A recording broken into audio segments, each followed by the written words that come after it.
So good morning again. My name is ZRINKA STAHULJAK. I am Professor of Comparative Literature and French here at UCLA and Director of the CMRS Center for Early Global Studies.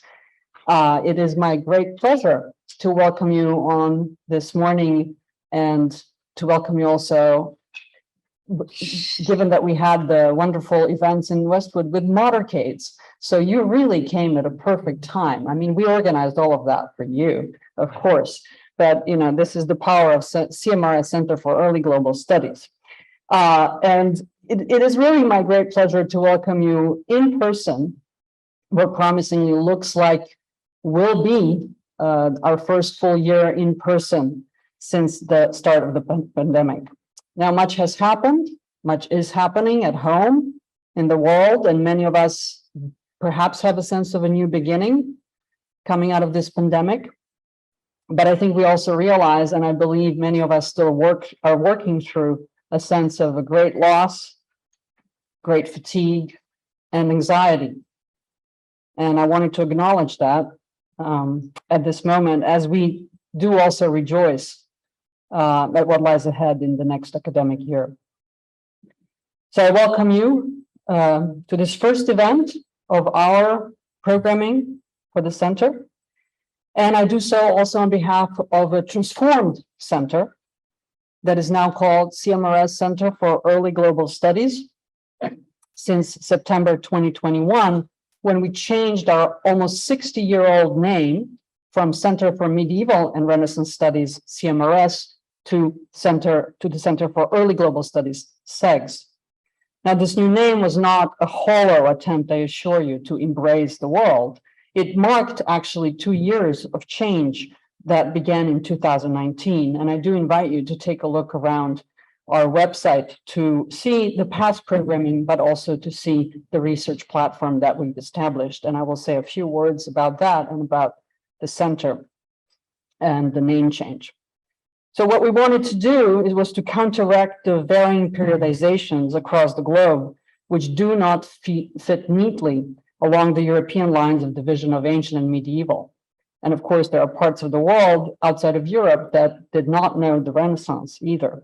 So early was then the chosen term for us to accommodate the periods under the center's long-standing temporal purview from the 3rd through the 17th century CE. The term early also circumvents for us the problem of always centering the earlier time periods in relation to modernity, as in the term premodern, and thus avoids the pitfalls of teleology, of working on the presumption of progress from the past to the present. In order to recognize the plurality and diversity of regional world systems, and also the diversity of our faculty who study various areas of the globe, and also to highlight the comparative study or the comparative model that underlies the research agenda of the center, we chose the term global studies. And this research agenda that is comparative is organized around 5 research axes.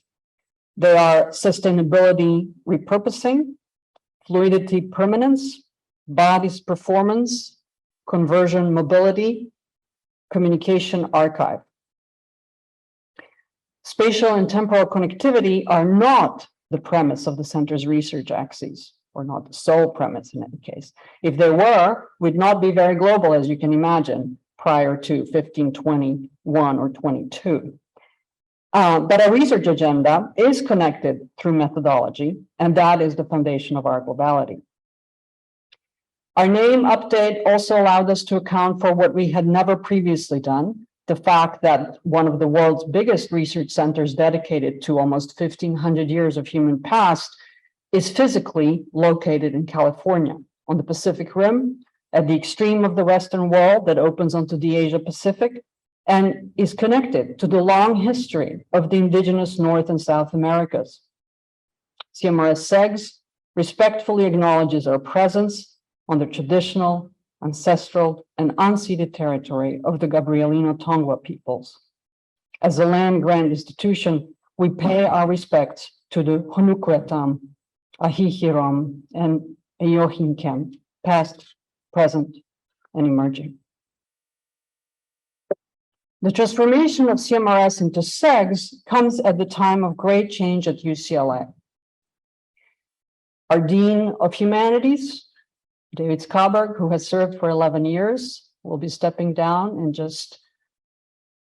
on October 31st. We have a new Dean of Humanities, Alex Stern, coming in.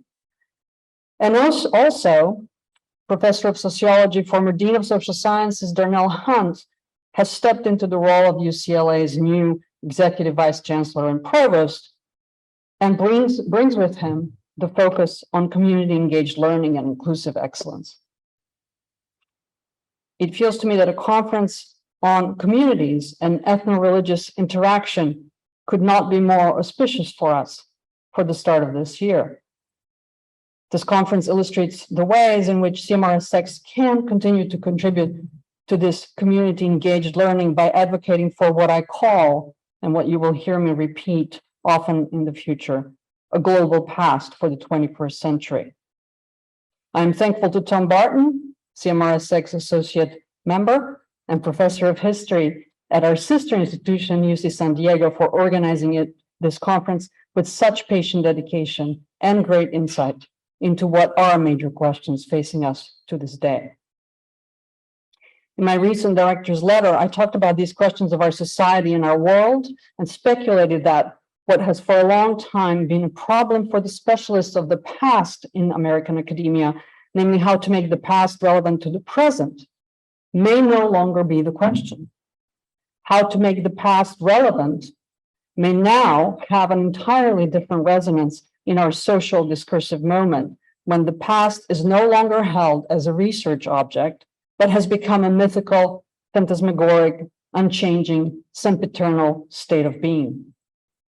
Despite being presented as historical by the originalists on the Supreme Court, the decision in Dobbs v. Jackson Women's Health Organization that struck down Roe v. Wade is not grounded in history, but is a spectral pest of origins that ignores the passage of time. It signals a hastened arrival of eternity, that is, a lack of time. In citing the historical origin, a gesture of literalism, the Supreme Court denied the very possibility of history, of evolution and new formations throughout the passage of time. It gives a new reading of the end of times, an eternal present. In this originalist and literalist eternal present, what role then for the study of the past? As a scholar, I have a commitment to interrelating the past and the contemporary, not because the past will teach the present a lesson, nor because the present repeats the past, but because in their comparison and confrontation, we get to ask of each questions that we could not have thought of otherwise. And so I note that the humanities, in which I include the discipline of history that is in social sciences here at UCLA, are at least one academic generation ahead of events. Humanities are inactual, not in sync with their time, not because in the case of our early fields, they talk about inactual, irrelevant things, but because the work actually precedes its own actuality, because it is ahead of events.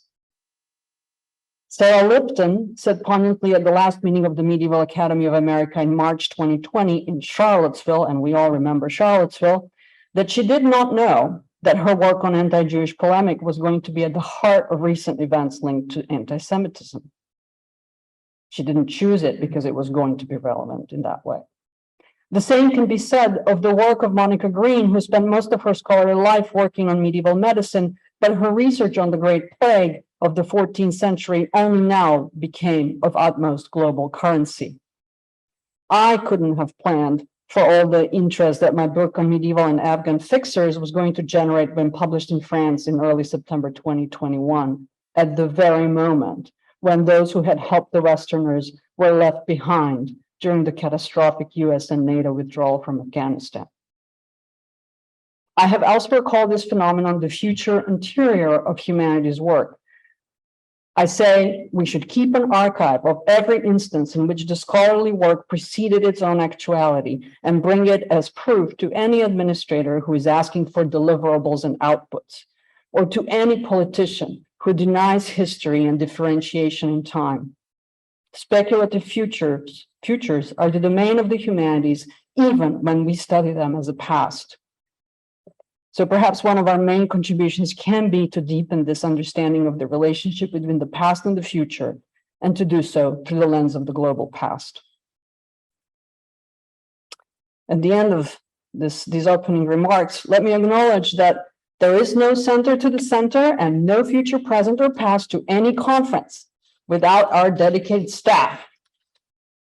And I will say, my right-handed woman, Karen Burgess, the assistant director of the center, our extraordinary event manager, Erin Romo, our master of the web and communications with the internal and the external worlds, Brett Lundenberger, financial analyst, Sufeng Deng, and last but not the least, our publications manager, Alison McCann, who runs our successful publications of Viator, Cursor Mundi, the book series, and Comitatus, the early researcher journal.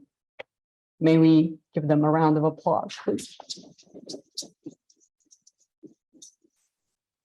And on that note, Tom, I welcome you to the podium. Thank you for everything you did.